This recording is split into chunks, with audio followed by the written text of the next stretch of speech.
Good morning, welcome back to another episode of video. Today's Sunday, I think it's the 23rd. It's about 5:30 in the morning. We've just done meals. I've got my espresso here ready to go.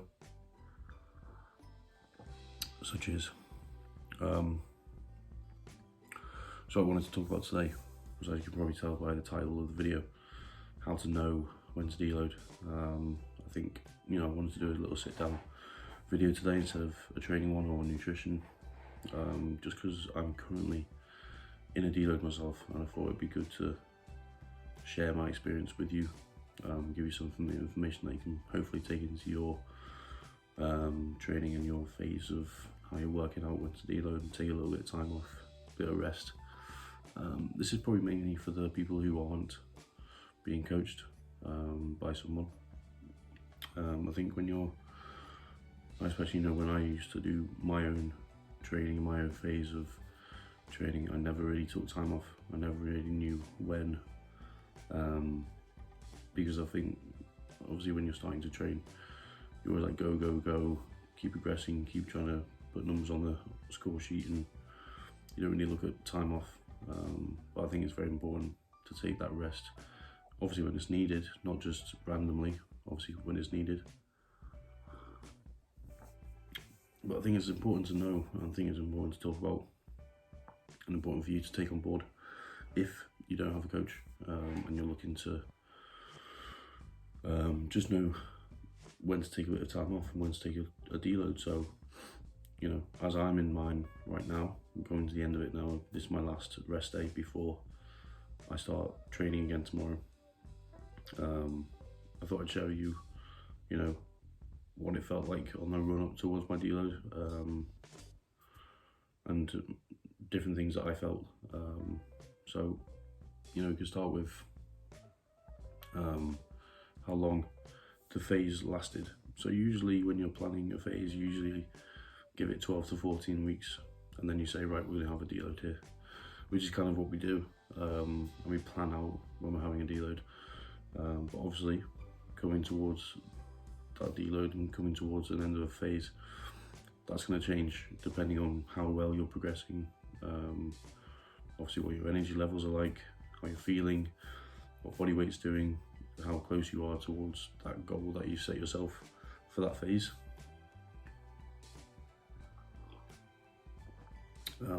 So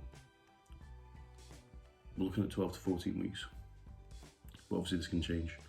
I think mine ended up on being about 13, 14 weeks, to be honest, because it was planned out specifically. Basically what we did was, I think it was about nine weeks of kind of like baseline volume, and then we worked up to a high intensity 4 weeks, which was pretty brutal, which brought us to this deload now. So that high intensity 4 weeks was, I'm not going to go into too much detail, but it was a few more sets in the session, some extension sets, some intensifiers and stuff like that. So we, when Luke programmed it, he knew I'm going to have to take a deload after this 4 weeks, because my body's going to be battered and there's going to be time to do that. But if you're just running a normal phase, you want to know when to take that deload. I think the key things you want to look out for when you're looking to plan in the deload, and when you're looking to take that week off, if you want, is fatigue. How well are you recovering between sessions? Because obviously most of us train about 5 times a week, maybe sometimes 6, or even 4. So 4, 5, 6 times a week.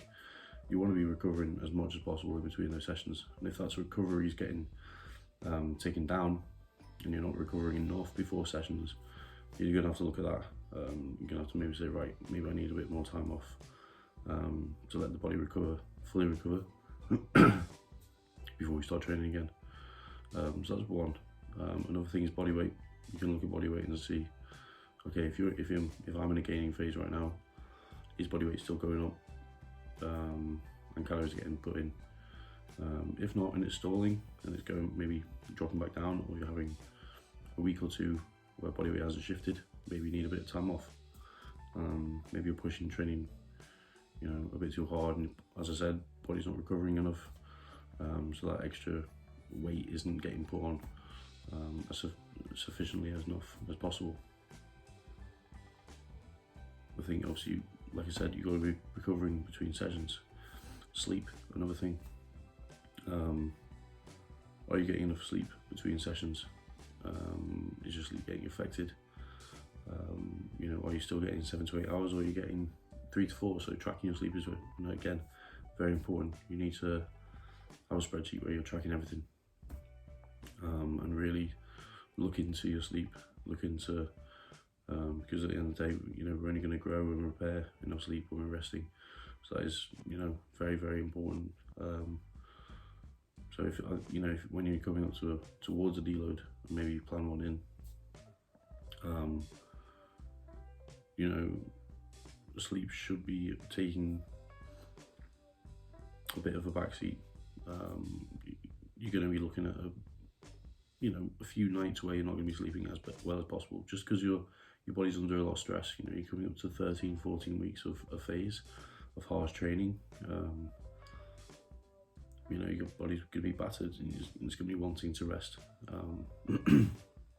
So I think, even for me, when I was coming up to my 13, 14 weeks, I was napping in the day. I was getting more tired, more fatigued. So I'd go to train in the morning. As you probably know by now, I train in the morning. So I'd get there for 6. I'd probably get home for about 8, half 8, sometimes 9. As these sessions, when they got towards the end of the high intensity ones, got a bit longer, because obviously there's extra sets involved and intensifiers and stuff. So I used to get home and just pass out. I used to have my post-workout meal and go back to bed, or I'd have like a half an hour nap. And that's just because your body's trying to recover. Your body's being put under a lot of pressure, and you're more fatigued.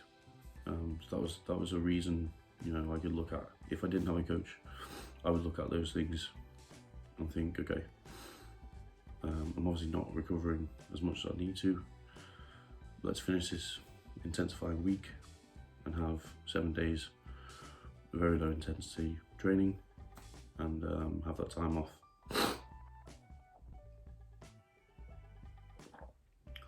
So I think knowing when to deload, those are kind of just your key things you should look out for. More so just being overly fatigued, I think, is your main one to look at. We could obviously look at health markers, like is your blood pressure and blood glucose out of whack. Maybe if you're pushing body weight up, they might be a bit out of sync. You know, you're obviously going to be under a lot more stress, so blood pressure might be a bit higher than normal.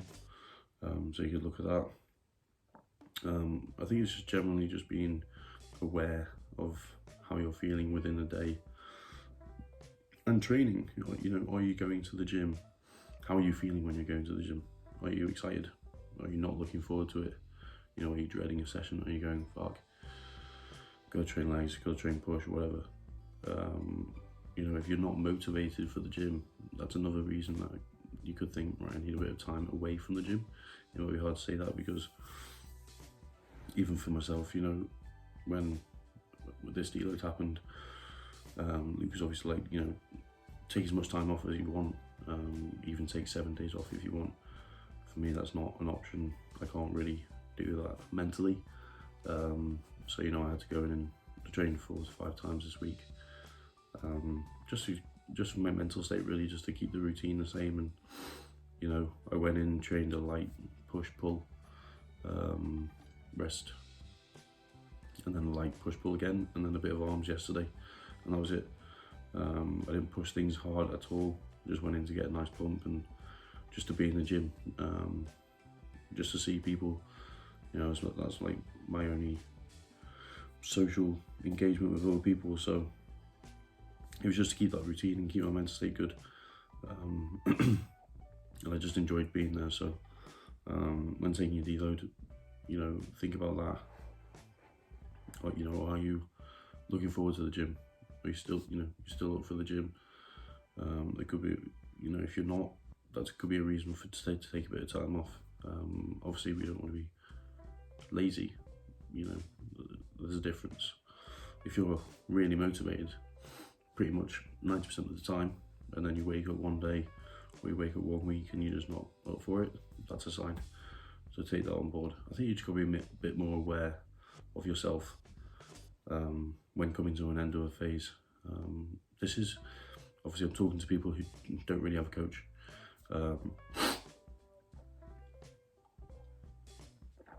Obviously you can ask these questions to your coach, and your coach will look at you and go, right, okay, let's take a deload here. I can see you're struggling, or maybe on your feedback sheet that you're giving your coach every week, you can tell him just how you're feeling within the week. Maybe say, I'm a bit more tired this week, I'm hungrier, all these things that the coach will go, right, okay, it's time for us to take a bit of time off. And they're just a bit, some key points that you can take into your training, take into your phase. But I just thought I'd jump on and give a bit of insight into how I'm feeling, because as it's my deload week this week. I wanted to just share how I felt running up. So like I said, as I came up to the end of this phase and the end of this high intensity work that we were doing, I knew that I needed a bit of time off. Body was battered, I was more tired than usual. As I said before, I was napping in the day, having a few more power naps than usual. My motivation towards the gym didn't change. I was still up for the gym. I was still, because I knew I was in this phase and I knew it was coming up to having a bit of time off. So that is a benefit, I think, to planning a deload, and maybe putting in a few more intensifiers in the last few weeks before that deload, because you've got a bit of time off. You'd obviously put a bit more, 1 or 2 more percent into training. I think when you've got a week off coming up. So I think there's just a lot of things that you can look at in terms of this. I think if you have a coach, I think it's very important to share. I struggle with doing this, but I think it's very important to share exactly how you're feeling a bit more in the end stages of your phase and coming into a deload. I think it's very important to share exactly how you're feeling and just tell your coach, I'm tired, I'm hungry, what can I do about a bit more sleep? Is there anything information you can give me on towards maybe I don't know, anything you want to put down, just tell your coach exactly how you're feeling, because your coach can only go off what you tell him in that weekly feedback you give him. So be very detailed on how you address that and how you sort that out. I think obviously if you're doing your own sessions, take these points on board and apply it to yourself. You don't want to be doing more than 20 weeks of a phase. I think you're either going to burn out, or if you're not burn out by like 15 to 20 weeks, you're obviously not training hard enough. Intensity has to be there. I think in order to give yourself a deload, you've got to be training intensely. You've got to be training as hard as possible. I think you should be burnt out by about 12 to 14 weeks. And if you're not, like I said, you're not training hard enough. So look at that. I think you want to be at a stage at 12 to 14 weeks where you're fucked. You're looking for a week off. You're looking for more food. You're looking to put your feet up a bit, and spend a bit more time out the gym, recovering, and a bit less time battering yourself. So these are all points that you can take on board if you want.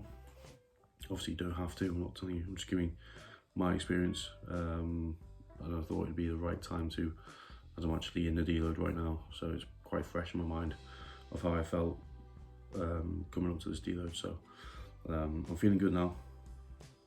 I'm feeling well rested. Body's looking better. I took pictures yesterday and body's looking a bit more fresh, rested. As I said, I haven't pushed anything this week. It's just gone in and kind of just run the rack, as to speak. You know, I haven't pushed anything. I basically just did my back offsets, left all the top sets aside, and increased the reps and a bit more sets. And that was it, just tickled the weight really, nothing too extreme. Didn't want to break down any tissue this week or try and build any size or hit any PRs at all.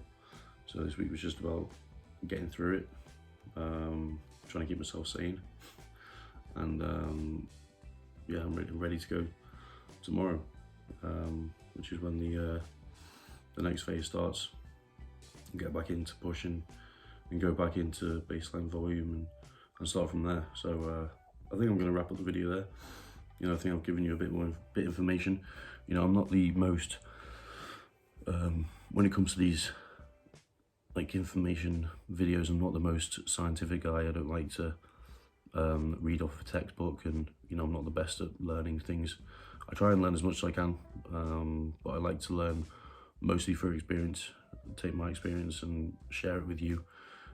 Is why, you know, I'm doing this channel, is just to share my experience through how I keep learning. And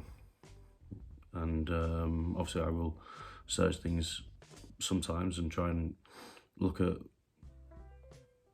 if what I'm doing is correct, and try and join the two, but I'm not the most scientific guy.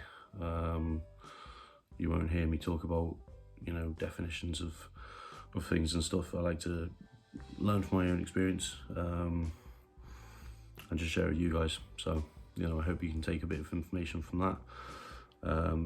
You know, if you think it's wrong and you don't agree with me, let me know. We'll have a bit of a discussion on that, and I might be able to, you know, take any points that you have. So, but I thought I'd just give you what I thought on the run up to me, and maybe help some of you guys that maybe don't have someone, a coach, maybe don't have someone to tell you when to take a deload, and you need to make a decision for yourself. And those are just the key points that I can think of, that will help you decide when to do that. So I'm going to leave it there. Appreciate everyone who watched today, and don't forget to go through the rest of the videos. I've got some good videos lined up and planned the next 3 months of YouTube content, so I'm ready to go on that. We'll get them out once a week, and just keep sharing the journey. Hope everyone is enjoying watching. Appreciate everyone who has watched over the last few months of videos. So yeah, don't forget to like, subscribe, comment, guys, share with your mates. You know what to do, and I'll see you next week. Cheers, guys.